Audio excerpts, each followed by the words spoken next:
Imagine you could command an army of light, that you could rise through the ranks and become this incredible spiritual warrior. Sounds like a pretty epic video game, right?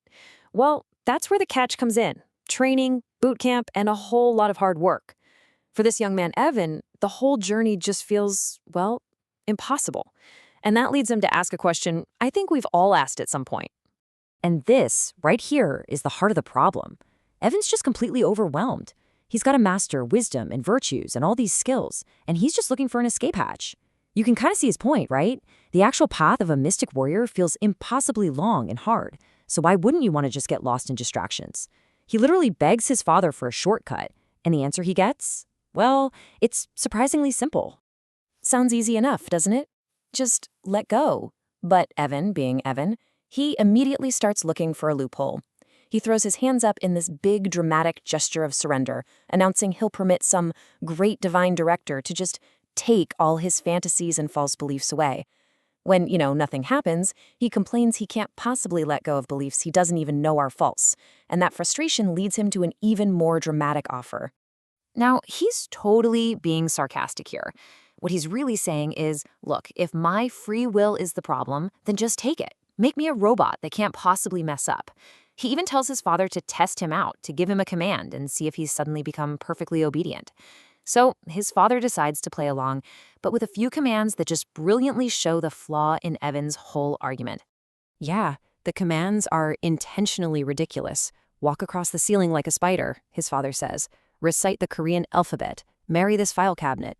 And Evan, of course, is completely exasperated. He has to admit he can't do any of it. Even if he were perfectly obedient, he just doesn't have the ability. His father is making a really powerful point. Just being willing to do something isn't enough. And this is where Evan has a critical insight. And there it is. That's the breakthrough. An obedient warrior who doesn't have any skills is, well, he's useless. Evan finally gets it. I mean, he could make a peanut butter sandwich if you asked him to, because he's learned how to do that. But as a toddler, no way. Real capability isn't just about saying yes. It's about the slow, gradual development of skills. And his father has the perfect analogy to explain it. This just illustrates the process perfectly. You don't get handed a high-powered sniper rifle on day one. Nope. You start with a water pistol, you prove you can handle that, then maybe you move up to a BB gun, and so on. His father explains that mastering soul skills is exactly the same, and it happens gradually, over many, many lifetimes. You have to prove you can wisely use the power you have before you get the lessons for the next level. But of course, this brings up another very practical problem for Evan. Exactly. Okay, so now he's on board with the whole training idea, but he points out, there's no Prophecy 101 or Intro to Intuition on his high school class schedule. If these skills are so important for the soul, where on earth are you supposed to learn them? And his father's answer makes this really important distinction between two very different kinds of teachers. So his father basically breaks it down into two camps. On one side, you've got earthly teachers, and according to him, that includes, well, all of us humans. We're all still students, full of our own false beliefs. So even with the best intentions, we're all partially false teachers. Then on the other side, you have the graduated masters. They're the best source for these lessons because they can give you the whole truth with none of the human misunderstanding mixed in. And this is why learning from other people is so risky. Once you, the student, figure out that 20% was false, it can poison the whole well. It can make you doubt the 80% that was actually true. Evan totally gets this. He says he re-questioned everything his parents ever told him after he found out the truth about Santa Claus. Okay, so if human teachers are unreliable, what about ancient secret texts? Evan brings up another great point. He has friends who believe the only real truth is in these ancient texts, written thousands of years ago, and this opens up a really fascinating debate. Are these magically preserved blogs, as his father calls them, still relevant? Are truths from 2,000 years ago really enough to help us navigate the world we live in today?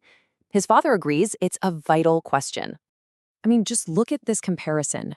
2,000 years ago, the challenges were fundamentally different. There was no cell phones, no social media, no video games.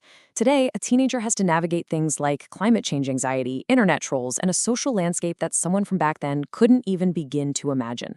The temptations, the distractions, they've completely evolved. So does that mean the old rules are obsolete? Well, here's the counterargument. While the stage has changed, the play is still the same. The father argues that the real truth, with a capital T, hasn't changed one bit. The divine virtues, the cosmic laws that guide energy, the karmic consequences, all of that is timeless. Souls are still in school for the exact same reason, to master the virtuous use of creative divine energy. And this leads Evan to his most profound question yet. This is the turning point of the whole conversation. If the curriculum hasn't really changed in, say, 50,000 years, what's the holdup? Why are we all still struggling? His father turns the question right back on him, asking Evan as an old soul himself to look inside for the real answer. And after a little bit of resistance, blaming the bad guys, Evan starts this startlingly honest self-analysis. And here's the first really raw admission. Evan realizes he resists reality because, honestly, he prefers the fun and happiness of his own fantasyland make-believe. He admits his false beliefs aren't just accidents. They are carefully designed to justify doing whatever he wants and to give him maximum comfort. He's actively choosing comforting lies over what he fears might be a boring or painful truth.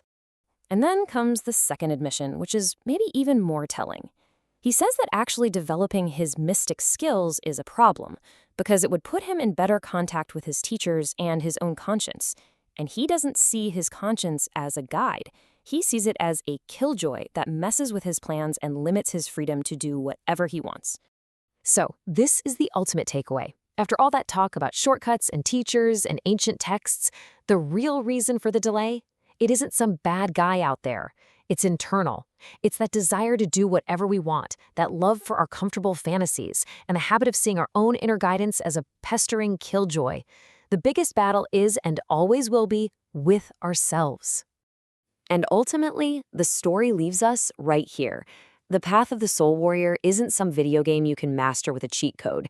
It's a real trial by fire, and the stakes are way higher than grades or social media likes. Evan, he admits he isn't ready yet. But for the very first time, he wants to be. And that small wanting, that's the beginning. So the question gets passed to us. We know the game is real. Are we ready to play?